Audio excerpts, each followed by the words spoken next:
So me and a close friend of mine tend to have a religious discussion. He believes in God. He thinks that God is the creator of all things in existence. Here's my counter argument to that.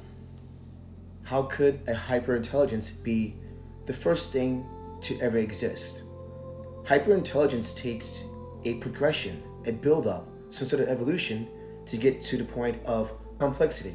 All things that exist, especially the more complex they are, have a prior evolution to get to that point. So it's like saying that God, which would be the most complex, most powerful creative force in the universe, existed before lesser complex things, such as a simple cell organism divides, or one cell organism divides and later becomes a complex organism.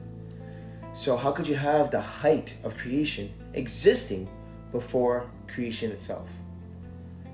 Because God would have to be infinitely more complex and at a higher level than the universe itself. So why would that be the first thing to exist, the first cause? How could God be the first cause if it's already at the highest level of existence and everything else is lower, right? There's no natural progression there. It's not the way nature works, because nature is entropic. So why would it happen with God? Why would God come from the highest level of intelligence as a self-manifesting energy and then create a universe? It's just the opposite of entropy. It goes against the third law of thermodynamics. In order for God to exist, it would have to be a self-manifesting energy form of some sort that created itself as the most complex thing in all of existence, as a first object, place, or thing that is a self-manifesting force. There is no catalyst in the universe or anything in the universe that would allow for that to happen. Therefore, it is illogical for it to exist. As a self-manifesting hyper-intelligent energy, it would then be the first cause.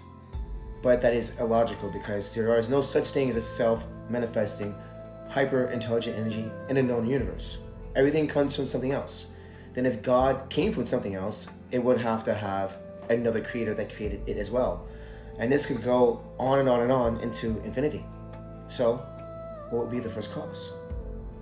There'd be something that is illogical when it comes to saying that there is just one God that created everything. End of story. Let me know what you think in the comments below. Like, subscribe. See you soon.